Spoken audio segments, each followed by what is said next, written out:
The following lecture by Shailendra Bhandare of the Ashmolean Museum was given to the Oriental Numismatic Society on the 22nd of June 2019. Unfortunately, there were some problems with the sound, and it's been necessary to amplify it slightly more than is ideal in several places, so apologies for any loss of quality.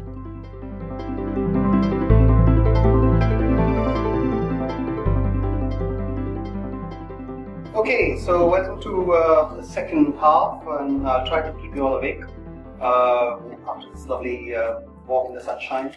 And this is the presentation is I would imagine not as scholarly and as erudite as the one that Joe presented. Is not much of new data here, but it's just overview. In fact, this was a lecture that I prepared for students of Islamic art module for a course that is being run by SOAS. So it's just a kind of an overview of how Islamic art and coinage both can be seen alongside each other. So as we were talking the other day, Joe, everything that you have to say has to be framed in some sort of theoretical framework nowadays.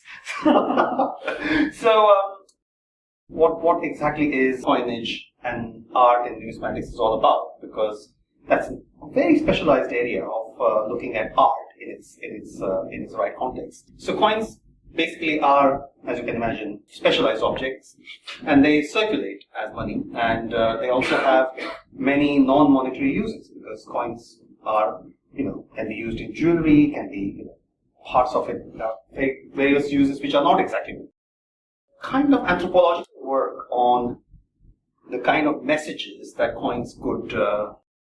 Before that, I must say that according to Roberts' classification, there are two kinds of numismatists. One of them are propagandists, and the other one are called functionalists. So, the functionalists see coins for their functional value. The coins that circulate as money and conditions associated, economic conditions associated with money, are more important to the functionalists. And the propagandists say the coin's depiction is all. But having said that, they of course do build a corpus of circulating images. So what exactly do they tell us? I think the truth somewhere is in between the functional aspects and the propagandist aspects. They can be used certainly as propaganda for particular purposes, not general propaganda. I'm not saying a retrospective propaganda. For example, if Jahangir is putting his portrait on his coins, there is a particular purpose for it, which is because it sort of stems from his idea of kingship or whatever. So there are aspects to it which are definitely rooted in other premises than just functional coins. But this was a lecture given to students of art history. So if I had started by saying that all you learn about art history is both. Anyway, but from an anthropological point of view, there have people who have given a lot of thought in how science, how visual material. I mean, we're used to science every day of our lives. You do computers or Facebook or go to an airport. It's all full of science. So how does science actually translate as thoughts? And one of the main persons, anthropologists who've done this kind of study of how the anthropological study of science is Charles Peirce. And don't even think of how complex these things are, but he calls the science have functions such as the firstness, the secondness, and the thirdness. And in the thirdness function, there is something called indexicality. So this is what we are interested in.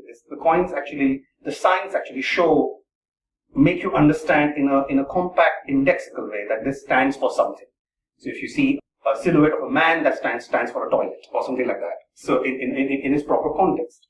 So that is something which is interesting. And then this anthropological historians and anthropologists like Arjuna Padurai have taken this forward into sort of combining things which have signs. Coins are things in a way, and this is not to demean the word thing. It's a very anthropologically loaded word. So he's done a lot of work on things and their social life, how things circulate and what kind of social lives do they have. That then was taken up and then applied to objects in an archaeological sense by Gosden and Marshall, who talked about cultural lives of objects, which, it sort of gives you an insight about the way in objects function in a cultural sense that then leave a trace in its archaeological sort of record, as it were. So there is the sort of methodological thing that underpins both these investigations is the relationship between things and people. What do they sort of say to each other and how do they actually use? So, in particularly with our interest, there's a book by Barry Flood, who's an Islamic art historian, who talks about objects of translation. And this is a very interesting take on objects as such, including coins. He talks about coins in his book. And he says something about how objects are readable and indeed translatable, just like texts are. So you can look at an object and you can actually decode and translate its messages in interesting ways from various inputs and outputs kind of things. That sort of tells us everything about history in such as texts, the readings, the interpretations, facts and events are all reflected in objects and their sort of encoded messages as signs. So when it comes to particular things about coins, we can say that these messages get encoded in intrinsic factions like the type of the coin, the manufacturing technique of the coin, or the extrinsic factors such as circulation of the coin and various interdisciplinary connections that coins can make with other bodies of evidence in the wider sort of historical framework. So this is in a very quick nutshell the kind of framework that motifs, depictions, legends, on coins would be studied as treating coins as things and objects which actually circulate. When we're looking at Islam, of course, it was an amazing phenomenon. It sort of raised itself in 7th century AD, and it started from here in this little corner of the Arabian Peninsula. And at the time, there were 2-3 big empires around Islam. So that's the Byzantine Empire, Sasanian Empire. These were the 2 immediate empires next to the world of Islam. But also on the far end, there was the Merovingians and the sort of Visigothic empires, large kingdoms in Europe. So the world at this time was a world which was divided in major empires where Islam sort of rose in a way. And within a matter of, as we saw in Joe's presentation, in a matter of few decades, it sort of spread across to lots of parts and indeed sort of engulfed a lot of these empires. So the Visigothic kingdoms in Spain were taken over, Sasanians were taken over, Byzantine was taken over and shrunk to a great extent. So this sort of emerged in about 100 years, the first 100 years of Islam spread. Now, what exactly happened with the coins that were circulating? Because obviously, because there were empires existing in this region, the coinage was imperially oriented, and the Sasanians had a distinct coinage, the Byzantines had a distinct coinage. So the earliest Islamic coins were trying to sort of model themselves on the back of these coins, but with very specific de-Christianizing motives. So, for example, this was a copy of the Byzantine solidus, a very important gold coinage from the Middle East, and the motifs of the Byzantine coins were very Christian. So there was a cross originally here, and the 3 kings, the king and his co-rulers, were carrying in their hands globes with crosses on them.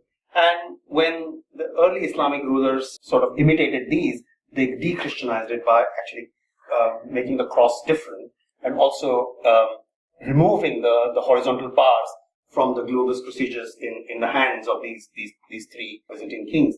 And further on, this was a completely de-Christianized coins where there was only a globe in the hand, not even the vertical shaft above it. And here, the horizontal shaft was then shortened to just a boss, and then the Islamic profession of faith also made an appearance. So this was kind of completely de-Christianized design for early Byzantine gold coins. And something very similar happens in the Sasanian realm. The earliest coins are very much like the last of the Sasanian issues, copies of Khusru, and we saw a very detailed insight into what happens to them under early Islamic rulers in Joe's talk. But this is just a very simple thing. The first thing that happens is that appearance of words like Bismillah or indeed Lillah start appearing in the margins, and that's the very earliest Islamic inroads into these coinages. And you can see that they're very early, they're sort of Hijri 40 to 60, and sort of same period, and in different parts of Iran, the coins that were circulating. They still have dates in the Yazdagerd era, and they still have their names written in Pahlavi script, not Arabic, apart from these little insights, but then they sort of go on been making more and more strides into making it more Arabicized designs. The standard design of the Sasanian drams was to show the Sasanian fire altar on the reverse, and then this is what happens in the next phase, where the Islamic rulers try to modify it in this particular period of early 70s Hijrah, between 72 and 75 Hijrah, is this kind of very interesting mixed coinage that comes in, which has Arabic inscriptions. The basic type is the same, but they actually have representations of the Caliph on it. So this is the first representation of Caliph, and it says Khalifat Allah here and Amir al-Mu'mineen. So it's very clear that this depiction is of the Caliph, because it's sort of labeled as the Caliph. And this image is also seen on some very famous standing Caliph type gold coins, where there is iconographic corroboration available that this image was of the Caliph, because he carries a sword, a big sword, and also a whip that he carries tied to his waist. So this was pretty much the standard representation of Caliph. Similarly, other issues which incorporate this particular emblem of the prayer niche, the mihrab, and the arrow of the Caliph of Muhammad, which was used to indicate the direction. The story is that he first indicated the direction of Mecca with using this arrow. So he pointed in the direction of the Mecca of Mecca. So that is called anaza, and these two depictions are called mihrab and anaza type. There has been a lot of discussion about this particular type from a functionalist point of view as well as a propagandist point of view. And the propagandists have actually said that this actually has reflections in architectural styles and actual architectural remnants that could be dated on the basis of this coin, of the emergence of this architectural feature of the prayer niche in a mosque, for example. Whereas my colleague Luke Treadwell, who works here as the curator of Islamic coins, adopts a very functionalist viewpoint and says that these were kind of renderings that were made by the Muslims in Iran, because they wanted their coinage to succeed as a coin from a functional point of view. They wanted to have coins which looked like the previous Sasanian type and not sort of go too much away from it. So there were sort of these two viewpoints that come up in interpreting these images. And then what happens in 77 Hijrah is the coinage undergoes a very drastic change. This is al-Malik, who actually reformed the coinage in 77 Hijrah. And the first time we have coins which have no mention of the king, no mention of any icons, only theological or theocratical legends affirming particular faith's belief in the concept of God and the concept of his messenger, the messenger that brings the message to the people. And a kind of trimetallic coinage was introduced by Caliph in this particular year. Incidentally, I was privy to a very interesting talk not so long ago here in Oxford by an Islamic art historian who talked about concepts of Islamic kingship, and he was very interestingly pointed out that al-Malik was actually the first ruler who declared himself as the Caliph.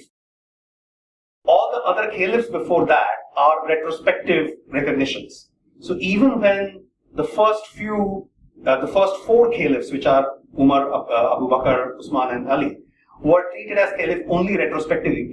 During their own lifetimes, they were not treated as caliphs. They were treated as associates.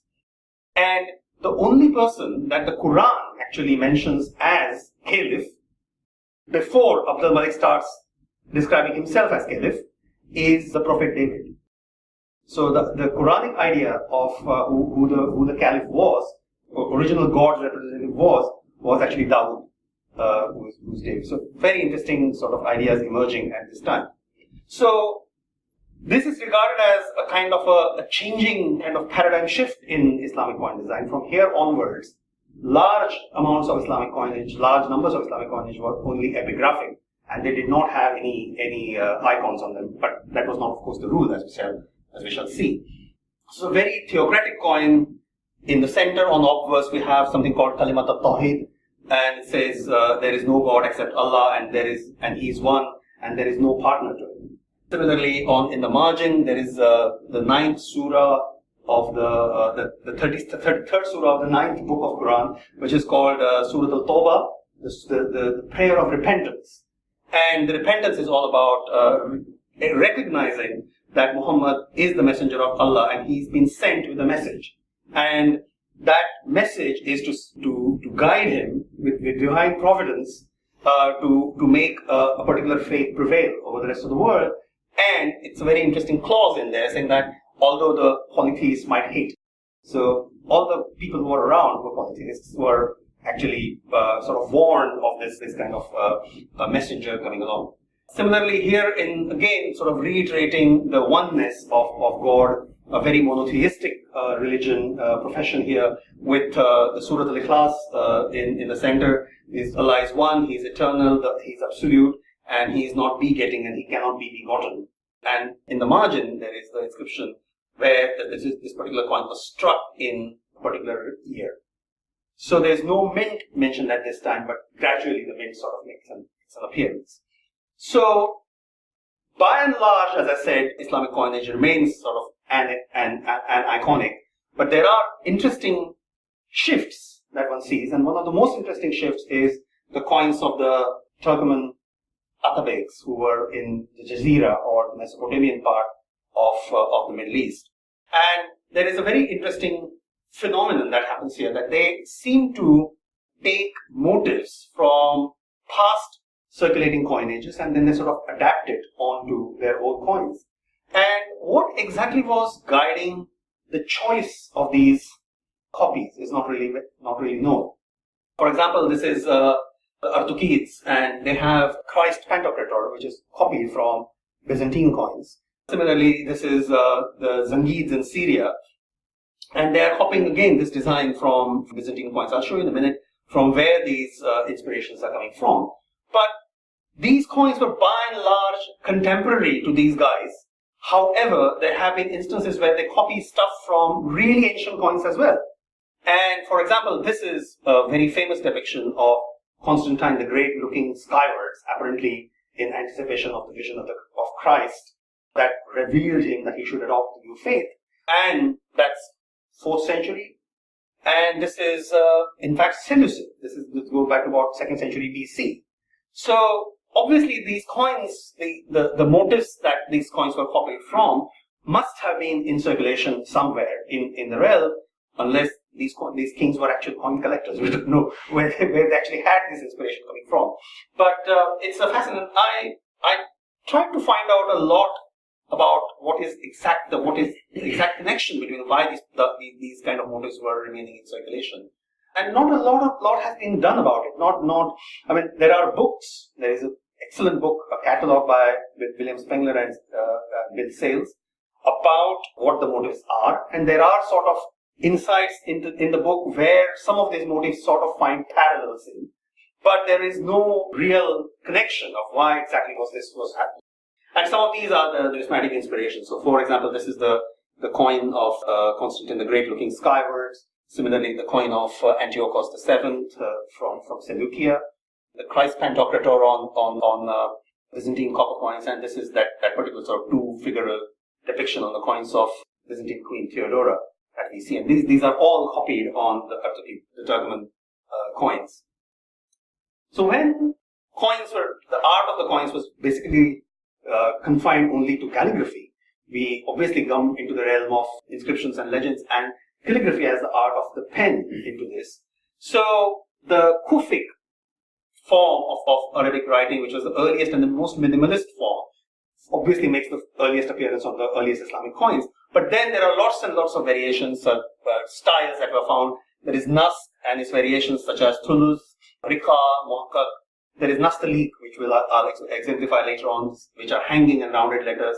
There is also a kind of Chinese version of the form called Sini, which was kind of form adopted in China for further eastern realms of Islam. The writing itself can be very plain or can be ornamented, and the ornamentation that one sees is very much, to use my favorite word, regio-specific. It has regional variations on how each letter is ornamented and how the regional styles emerge. So there is very much a regional flavor in these ornamentations, and that one can see in coins. Forms of letters, when they are ornamented, have a particular individual variations by means of decorative flourish. So particular strokes are articulated in ways which are again kind of regionally specific in a manner. What is personally I find very interesting is that calligraphy is an art of pen and ink. And of course, when you are writing something with your hand, with a pen, with ink, the kind of thickness or thinness of strokes that you create is due to the weight that you apply in a particular fashion on the pen. And what you get is a 2D effect, it's essentially, because it's on paper. Engraving a die is a 3D art. It's not 2D art. And what is absolutely crucial is that how this weight that you see in calligraphic strokes by its thickness and thinness is then translated into the engraved bits of the die. And that is an art which is absolutely specific to the period and the artistic traditions within that period. And when people make forgeries of these coins now, even by making dies, this is precisely where they get it wrong. Because they do not understand the way the weight of the column or the pen is translated into the engraving of the dies. And that is where things go wrong. So this is the same thing, in the same broad range of this art is the engraving also seals, ciphers and dies. So it's exactly the same. These are the objects which use this kind of technique to change this particular 2D to 3D effect into the calligraphy. And that is something which is very interesting and worth inquiring more into this aspect. So just a few examples of inscriptional styles. So here is plain and ornamental styles of Kufic, and you can see that this is a coin from Morocco, sort of Spain, which is kind of extension of Moroccan Empire. And you can immediately see that this is very minimalistic. The strokes are very, very plain and angular here, whereas these are slightly rounded. And this is from Damascus, this is from Baghdad. So two fairly close cities, but with having slightly different styles of articulation. Whereas this is from a distant part of the Islamic world. This is from south of Spain, and you can see that it's the style here is definitely very different in terms of its regional variations. So you can see that the articulation of individual letters from this to this is very different. One thing that is a very good comparative marker is the Islamic profession of faith, whether it is one of the kalimas sort of kind of obverse descriptions, because that practically occurs on every Islamic coin. So one can actually compare very easily the same inscription on different sources from where they come from. So this angularity was then later on around 10th century ish onwards was given to a more cursive kind of script which was called Naskh. And you can see that in certain instances the angularity was not actually given up entirely. So for example, this is a coin of the Khwarizm Shah Jalaluddin Mangabardi. This side is fairly fluid and rounded, whereas there it still retains a bit of angular characters in its articulation. So similarly here, there are sort of these kind of rounded forms, mainly perfected in Turkey in 10th and 11th centuries, and then subsequently carried over to the successor dynasties. So between the grand fragmentation of the Abbasid Caliphate to the emergence of the next unifying factor, the Ottomans, in between these two sort of markers, this is what is happening. The Thuluth style was a particular style that was developed out of Naskh, and it is called Thuluth, which means 1/3, because the rounded portions of the letter were always 1/3 of the vertical portions of the strokes. So, and this was again, many Mughals coins in India have this sort of calligraphy, which is Thuluth, but the epitome of Thuluth calligraphy was, of course, the Ottomans, and they perfected it into an art of its own. So the best examples of Thuluth calligraphy are always seen on these really magnificent large Ottoman silver coins, which have this inscription, the Sultan of the sea and the Sultan of the land. The Sultan, the son of the Sultan. That's what this inscription says. And it's, as you can see, it's written in extremely fabulous fashion with these little ornamentations coming in, etc., which is, a characteristic of Ottoman coins. The last style to emerge was the Nastal'iq style, and this grew up in Iran. And of course, wherever there was Persianate influence, and wherever Persianate influence was cherished, such as during the Mughals in India, they appropriated Nastal'iq as their style. So this is mainly seen, of course, also in Turkey a little bit, but on coins, this is mainly seen on the coins of Eastern Islamic states like Iran, Afghanistan, and India. And particular letter forms here have the strokes are what you may call as heavy bottomed. So they are sort of heavier towards the base. And the story is that the person who invented this particular style of calligraphy dreamt of flying geese, and they were flying in this kind of heavy lower end fashion, and that's why they were that was a sentiment that was carried over in the coin. All the scripts give rise to calligraphic formations, so you find lots of calligraphic variations, such as the angularity of Kufic sort of lends itself to these kind of linear decorations. So you can have the sort of stars and lines engraved, but also this very interesting bull's eye kind of formation in using the same sort of angular script. So the very nature of these calligraphies lend themselves to certain kinds of decorative and certain kinds of ornamental forms in itself. The most interesting, of course, form was the tugra, which was a kind of a cipher form. It was developed in its presently sort of familiar form by the Ottomans. This is the most commonly known tugra form. But even before that, in 12th and 13th and 14th centuries in India, there were tugra coins which were issued, which had these kind of vertical lines and a kind of crescent running through. And these were basically modeled on showing the signatures or the ciphers of the kings. And that was this kind of a small space. A lot of inscription was sort of fitted in a kind of ornamental form. So tugra was a very interesting calligraphic style, which also makes an appearance on Islamic coins. It's not that coins always show a single style. So mainly, particularly in Iran, so there we have a mixture of Kufic and Naskh. This is a mixture of Naskh in the center and around, but here the marginal inscriptions are in Nastal'iq. So it's a kind of mixture of engraving styles that are also appropriated on many coins. The very design of Islamic coins meant that they had contents which were divided. So basically, there was the name of the king or the profession of faith, which was always in the center, but the place where it was minted and the date where it was minted were always placed in the margins. And the particular calligraphic forms then lend themselves to these kind of margins where inscriptions could be divided into these kind of geometric forms.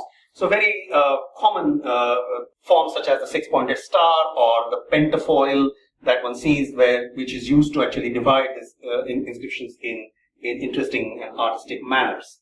Some of them again have particular design features. For example, there it's not just any geometric shape, but here the form is arranged in the shape of a prayer niche or mihrab, whereas here the form is sort of modeled in crescent and star form, which was a kind of Islamic emblem.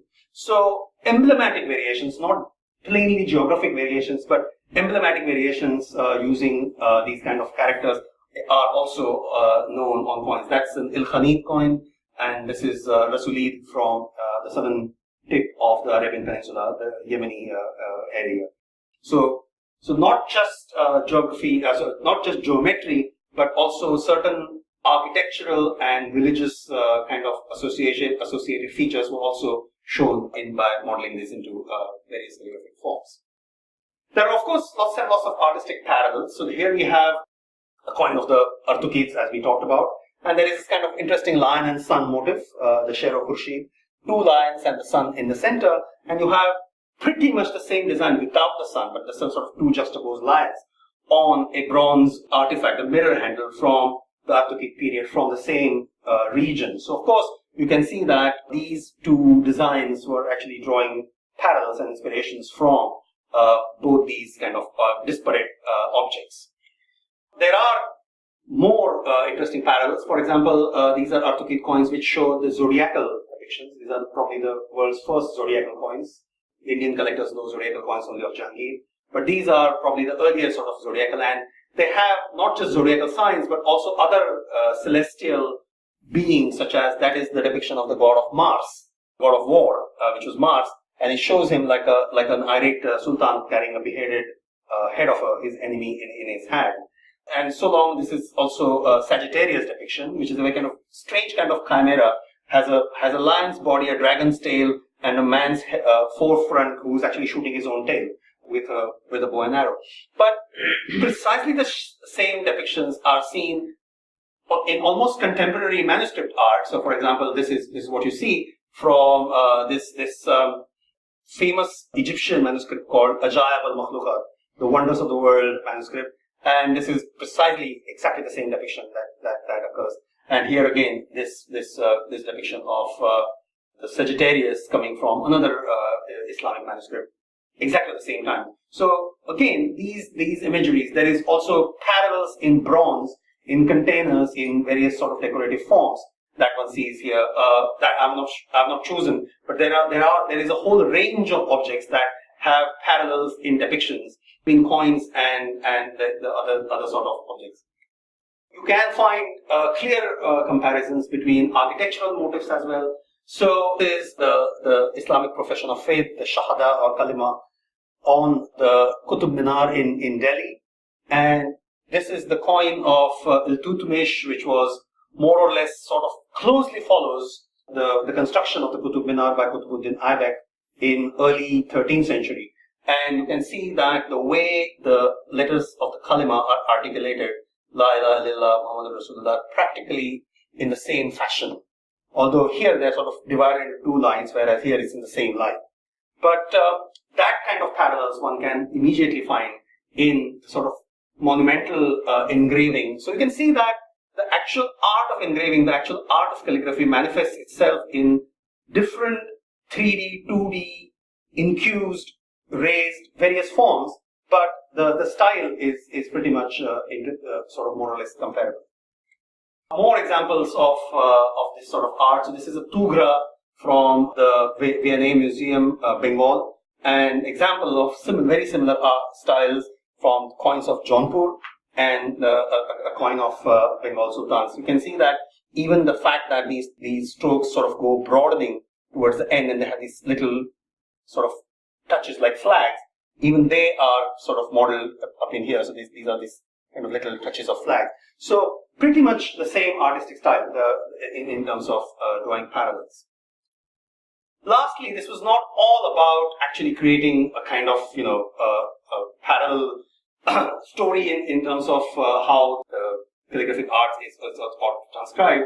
There were also interesting adaptations. So, for example, very well-known examples, the two coins of Muhammad bin Sam of Ghazna, the earliest issues in India, which were very closely modeled on their Indian predecessors. So it's not like they immediately started to use Islamic forms. They first sort of used very well-known, sort of well-established coin designs to strike their own coins. So this is another aspect of how these functionalist and propagandist story sort of tropes interact. I mean, a lot of people have said this is a great example of religious tolerance. But the functionalists would say that it is not religious tolerance. This is what money looks like. Having said that, there are examples where there are some sort of small figural ornamentations, and this is something that we see particularly well on Mughal coins. And here we see there's a tiny lion, a tiny fish, a little arrow, and a little sword. These kind of little ornamentations are essentially a functional variation. And these ornamentations are mostly related to the officers who are running the mints. And they occur very specifically on various mints to start with. And then gradually later on, in 200, 300 years later, they give the phenomenon where most of the coins were technically in the name of the Mughal emperor, but then they started to be recognized only on the basis of symbols. So by early 19th century, when people like James Prinsep are trying to understand coins, they understand them visually by the occurrence of these symbols, and they make charts that, and we know that if there is a sword, then it is the coin of Gwalior state, or there is bow and arrow, it's the coin of whatever state. And so it's a kind of symbolic associations.